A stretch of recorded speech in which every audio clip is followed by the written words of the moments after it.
le poignet ferme soulevé toujours haut, le symbole d'une résistance de plus de 33 ans.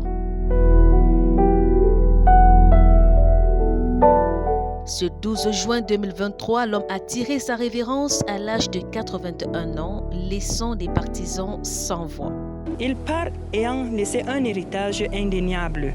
Humainement maintenant, oui, nous sommes tristes parce que nous étions profondément attachés avec lui. Il nous parlait comme un père. La disparition du chairman John Fundi laisse place à la consternation et à la tristesse.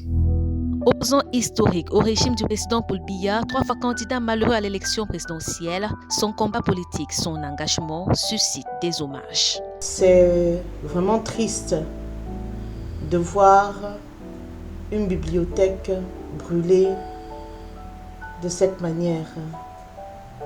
Oui, je dis une bibliothèque de l'opposition. Aujourd'hui, le Cameroun vient de perdre un leader politique, un homme qui savait parler aux gens, un homme qui avait la sagesse d'un père qui aimait sa nation. Il aurait très bien pu s'exiler, mais non, il est resté au Cameroun, il a fait de la prison. On ne rend pas hommage à cette figure emblématique de la lutte pour le retour au multipartisme en 1990, ainsi que pour les combats multiples et difficiles qu'il a eu à mener durant toute sa carrière politique. Nous ne le respectons pas du tout non plus. Je tiens, n'est-ce pas, donc je voudrais saluer cet homme politique d'exception et rendre hommage à l'homme de richesse et de complexité qu'il était. C'était un homme politique de courage, surtout quand il était porté par ses convictions. Pour Jean-Robert Wafo, il faut avant tout laisser place à l'émotion. En ce qui concerne l'avenir du SDF après le décès du chairman, je pense que l'heure pour le moment est au recueillement. Durant les périodes de tristesse, même les chiens ont honte. L'heure n'est pas à la polémique actuellement. Ni John Fundi, figure emblématique, était le pilier, le porte-étendard de l'opposition jusqu'à sa disparition.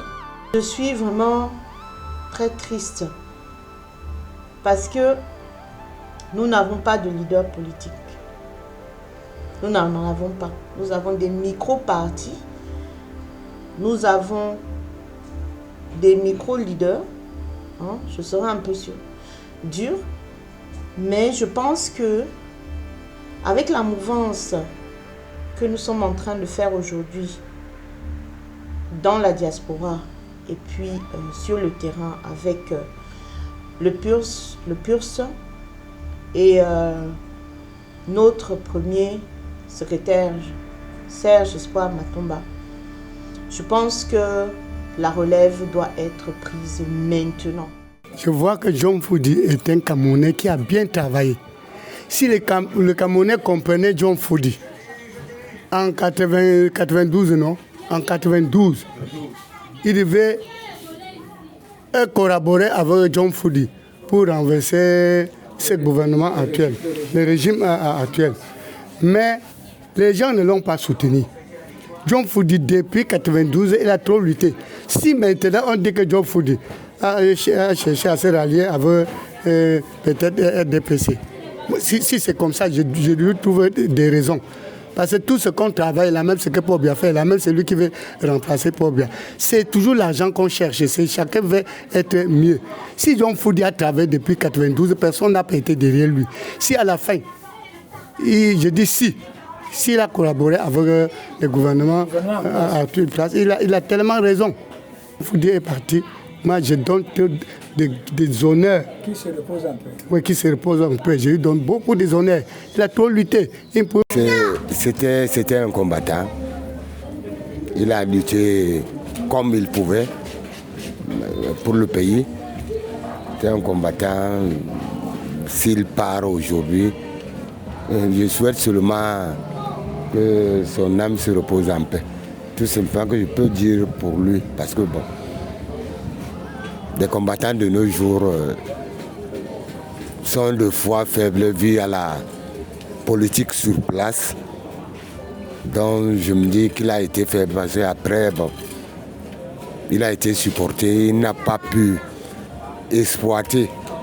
Selon ce qu'on dit, bon, que peut-être il a voulu des miettes du régime actuel et nous a laissé que son âme se repose à paix. Il est entré à l'opposition, c'est pour changer le régime réellement qui ne marchait pas. Mais il a été déçu par ses confrères, soit disant opposants. Moi-même à sa place, je devais céder pour marcher avec le régime sur place. C'est là qu'il est parti. Il était très brave. Il avait une bonne mine de politique là. Malgré il y a eu trahison, soit disant opposition.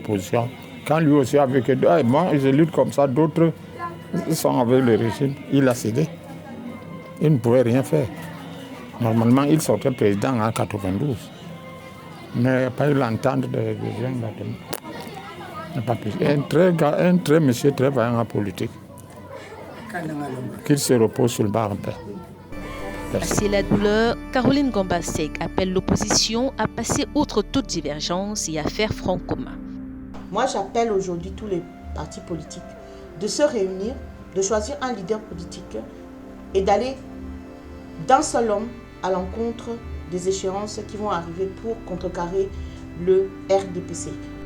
Président et fondateur du Social Democratic Front, le Sherman a marqué plus d'une génération. Ni John Fondi quitte la scène, son engagement pour la démocratie et la liberté reste indélébile. Les ailes du pouvoir magazine, le cas politique des ailes du pouvoir. Destiné aux aspirantes candidates, aux candidates, au personnel politique, les élus et ex-élus, aux militantes de toutes les obédiences politiques, ce club privé confidentiel a pour but de nous réunir afin d'échanger sur les pratiques et les enjeux de la politique quand on est une femme et plus généralement sur le pouvoir. Vous souhaitez en savoir plus, voire devenir membre? Contactez-nous au 680 32 32 48, au 691 91 32 61.